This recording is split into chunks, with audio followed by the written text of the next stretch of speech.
नमस्ते, tasty Uma रेसिपीमध्ये सर्वांचं अगदी मनापासून स्वागत। तर आज आपण मऊ लुसलुशीत प्रसादासाठी शिरा बनवणार आहे। मऊ लुसलुशीत शिरा बनवण्यासाठी मी काही टिप्स सांगणार आहे। अगदी जिभेवर टाकताच विरघळणारा प्रसादाचा शिरा आपण बनवत आहे, किंवा सकाळच्या नाश्त्यासाठी देखील तुम्ही हा शिरा बनवू शकता। हा शिरा जर तुम्ही पहाटे पहाटे बनवलात तर रात्रभर पर्यंत हा मऊ लुसलुशीत असा हा शिरा टिकून राहतो, जसाच्या तसा राहतो। म्हणून व्हिडिओ अगदी लास्ट पर्यंत पूर्ण बघा। आवडल्यास एक लाईक नक्की करा। चला तर प्रसादासाठी शिरा बनवण्यासाठी आपण लगेचच सुरुवात करूया।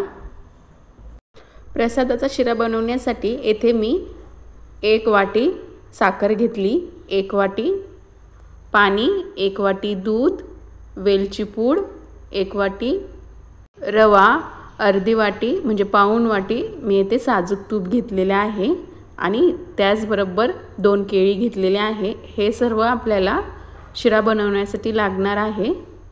शिरा बनवण्यासाठी एकाच वाटीचे हे प्रमाण घ्यायचं, म्हणजे शिरा बनवण्यासाठी चुकत नाही आणि मऊसूत हा शिरा बनतो। तूप हा वितळलाय, यामध्ये मी 1 वाटी हा बारीक रवा टाकत आहे। इथे मी बारीक रवा घेतलाय, तुम्हाला जाड रवा घ्यायचा असेल तरी देखील चालेल। तुम्ही जाड रव्याचा शिरा हा बनवत असाल आणि तर यामध्ये पाण्याचं आणि दुधाचं प्रमाण हे अर्धी वाटी अजून तुम्हाला हे वाढवावं लागेल, कारण की रवा हा पटकन पाणी किंवा दूध हे ॲब्झॉर्ब करतं। रवा हा तुपामध्ये 2 मिनिटं हा छान असा भाजायचा। रवा हा भाजून होतोय तोपर्यंत आपण एकीकडे गॅसवर पातेल्यामध्ये दूध हे गरम करण्यासाठी ठेवूया। तर येथे मी पातेल्यामध्ये 1 वाटी हे दूध घेतलेले आहे, त्याचबरोबर 1 वाटी यामध्ये मी पाणी टाकत आहे। दुधाबरोबर पाणी लगेचच टाकायचं। त्याचबरोबर 1 चमचा भर इतका आपल्याला यामध्ये तूप हे टाकायचे। आता या दुधाला आणि पाण्याला उकळी येईपर्यंत हे आपल्याला गरम करून घ्यायचे। तर येथे रवा हा मंद आचेवर आपल्याला हे भाजून घ्यायचा आहे। सतत असा रवा हा फिरवून घ्यायचा, म्हणजे तळाशी ते करपणार नाही, म्हणून सतत हे मंद आचेवर आपल्याला हे भाजून घ्यायचा आहे रवा। मी एकाच बॅचमध्ये सर्व तूप हे टाकून घेतलं। हवं तर तुम्ही थोडं थोडं करून सुद्धा तूप यामध्ये टाकू शकता। मी सर्व 1 वाटीचे हे प्रमाण घेतलेले आहे। तर हा प्रसादाचा शिरा 25 ते 30 जणांसाठी हातावर देण्यासाठी पुरेसा आहे। तर पानावर देण्यासाठी तुम्ही हा शिरा बनवत असाल तर जवळपास 5 ते 6 जणांसाठी हा शिरा हा पुरेसा आहे। तुम्हाला जर हा शिरा संपूर्ण पाण्यामध्ये बनवायचा असेल किंवा दुधामध्ये संपूर्ण बनवायचा असेल तर पाण्याऐवजी तुम्ही दुपटीने दूध घेऊ शकता, किंवा दुधाऐवजी तुम्ही दुपटीने पाणी घेऊ शकता। आता रवा पण आपण भाजायला टाकून 7 मिनिटे हे झालेले आहेत। तर यामध्ये आपण बारीक करून घेतलेले केळे, मी 2 केळी यामध्ये बारीक करून कट करून यामध्ये मी टाकत आहे। तर बरेच जण काय करतात, शिरा बनत आला तर शेवटी केळी टाकतात, ती थोडी कच्ची कच्ची असतात आणि काळी पडतात, मग शिऱ्याला चव हा चांगली लागत नाही। तर मग आपण काय करायचं, रवा भाजत असताना केळी टाकायची, रवा पूर्णपणे भाजून झाल्यानंतर केळी टाकायची आणि रव्याबरोबर हे चांगलं हे आपल्याला मिक्स करून घ्यायचे। तर आपण गॅस हे कमीच ठेवू आणि एक साधारणतः 3 ते 3.5 मिनिटं आपण हे भाजायला ठेवू। रवा असना हलकं पांढरसं होऊन छान असं फुलायला पाहिजे। छान असा हलका फुलका झाला तर पाणी हे ओढून घेतो, चिकटपणा पूर्णपणे निघून जातो आणि शिरा हा मऊ लुसलुशीत होतो, चिकट होत नाही। तर 3 ते 3.5 मिनिटे हे झालेले आहे। मंद आचेवर रवा भाजून झाला आहे। तर यामध्ये थोडे थोडे करून आपण हे दूध यामध्ये टाकून घेऊया। एकदम यामध्ये दूध आणि पाणी नाही टाकायचं. भाजलेला रवा पण गरम आणि दूध आणि पाणी हे पण गरम, त्यामुळे हा एकदम फसफसून येतं. पण यस, हे थोडं थोडं करून आपल्याला यामध्ये टाकायचं आहे.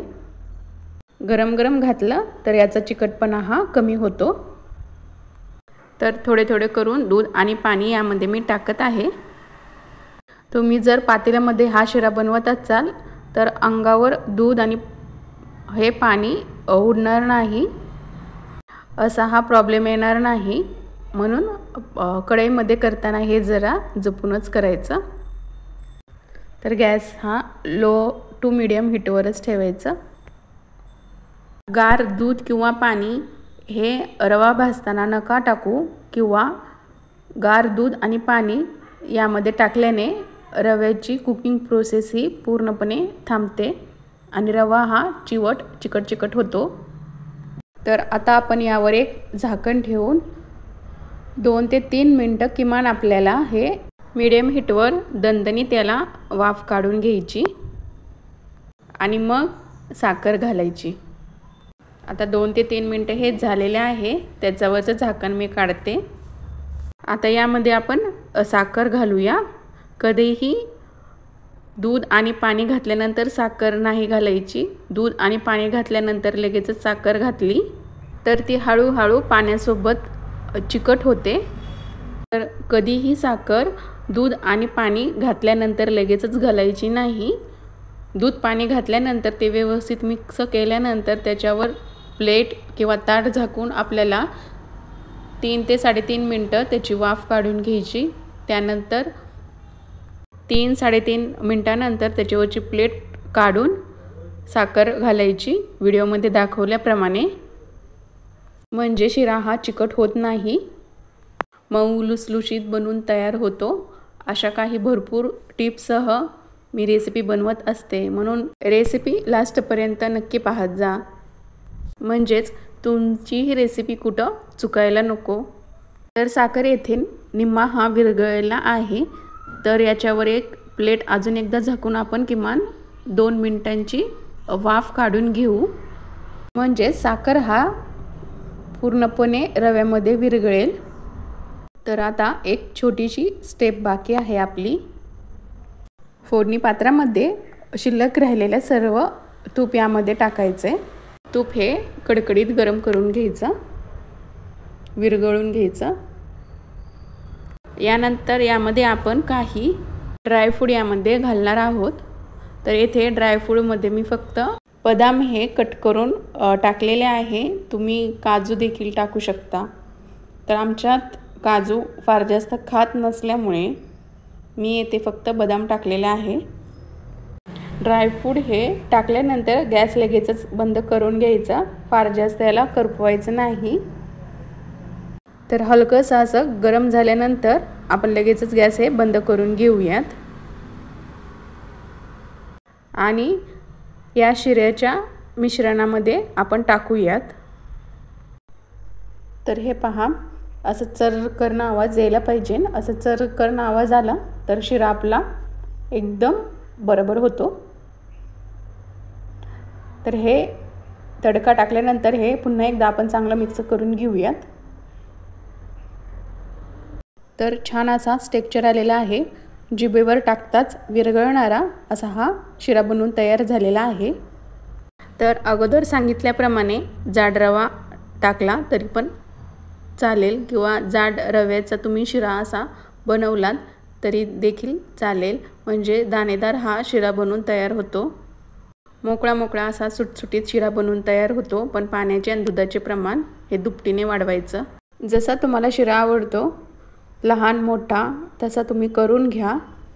जर तुम्हाला हा शिरा हातावर देण्यासाठी बनवायचा असेल तर 25 ते 30 जणांसाठी हा आरामशीर पुरतो. जर तुम्हाला पानावर देण्यासाठी हे बनवायचं असेल तर 5 ते 7 जणांसाठी हा शिरा आरामशीर पुरतो. तर येथे आज आपण प्रसादासाठी शिरा कसा बनवायचा ते बघितलं. अगदी पारंपरिक पद्धत आहे. तर श्रावण महिन्यामध्ये हा प्रसादासाठी शिरा नक्की करून बघा. तर काही शंका असतील तर मला कमेंटद्वारे नक्की कळवा. ते शंका तुमच्या सॉल्व्ह होतील. तर नेहमीप्रमाणे व्हिडिओला लाईक, शेअर आणि सबस्क्राईब अजूनही केली नसेल तर एक सबस्क्राईब नक्की करा, एक लाईक नक्की करा. तर पुन्हा भेटूया पुढच्या भागात. धन्यवाद.